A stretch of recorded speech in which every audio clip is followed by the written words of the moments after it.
पुण्यात राज्यातल्या आणखीन एका महत्त्वाच्या आणि मोठ्या बातमीकडे सतीश उर्फ खोक्या भोसले प्रकरणी बीडच्या शिष्टमंडळानं उपमुख्यमंत्री अजित पवारांची भेट घेतली आहे। ढाकणे पिता पुत्र मारहाण प्रकरणी संपूर्ण घटनाक्रम यावेळेला शिष्टमंडळानं सांगितलाय।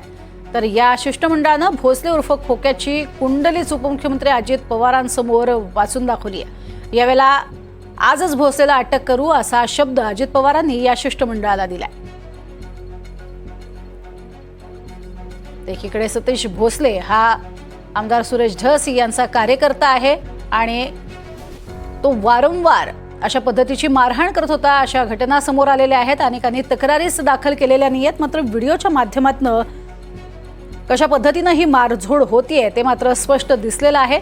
यावरती आता एक बीडचं शिष्टमंडळ अजित पवार यांना भेटलं आणि या प्रकरणामध्ये सतीश भोसलेला तातडीनं अटक करा अशी मागणी या सर्व शिष्टमंडळानं केलेली आहे आणि लागलीच तसा शब्द देखील अजित पवारांनीही दिलाय।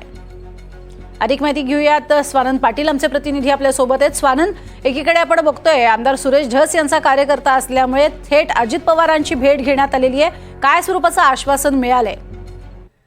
नक्कीच 19 फेब्रुवारीला मारहाण झाल्यानंतर ढाकणे पिता पुत्र हे भयभीत होते आणि त्यानंतर या सोशल मीडियावर व्हिडिओ व्हायरल झाल्यानंतर गुन्हे दाखल करण्यात आले। मात्र अद्यापही खोक्या भोसले जो आहे तो फरारच आहे। त्याच अनुषंगाने ही भेट घेण्यात आली। मुंबई येथे रात्री निघालेलं शिष्टमंडळ हे पोहोचलं होतं आणि अजित पवारांची भेट घेत त्यांनी ही सगळी जी आपबीती आहे, जी ढाकणे परिवारावर जी हे आहे ती पूर्ण सांगितली आणि त्याच परिवारात जे त्यांच्यावर अन्याय झाला ते देखील पूर्ण अजित पवारांसमोर त्यांनी याची मांडणी केली। आपण जर बघितलं तर खोक्या भोसले अद्यापही फरार आहे आणि या प्रकरणात फक्त मारहाणीचाच गुन्हा दाखल करण्यात आलेला आहे। मात्र दुसरीकडे बघायला गेलं तर जो मोर्चा शिरूरमध्ये काढण्यात आला होता, या मोर्चानंतर मात्र ढाकणे पिता पुत्रावर अॅट्रॉसिटी आणि जो ह्याचा पोक्सोचा गुन्हा दाखल करण्यात आलेला आहे।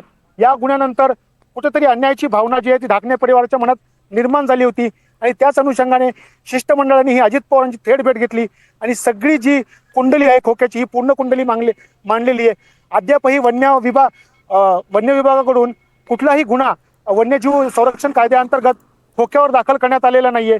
खोक्याच्या घरी जे हरणाचं मांस आणि इतर जे मांस आणि जे शिकार करण्याचे अवजार सापडले होते तरी देखील हे गुन्हा दाखल न करण्यात आल्यामुळे आता शिष्टमंडळ आक्रमक झालं होतं आणि त्यांनी अजित पवारांची भेट घेतली आणि ही भेट झाल्यानंतर अजित पवारांनी एक शब्द दिलाय की आजच्या आज खोक्याला कुठल्याही परिस्थितीत अटक करण्यात येईल असा शब्द अजित पवारांनी दिलाय। आता नेमकं आज काय होतं हे आपण बघितलं पाहिजे।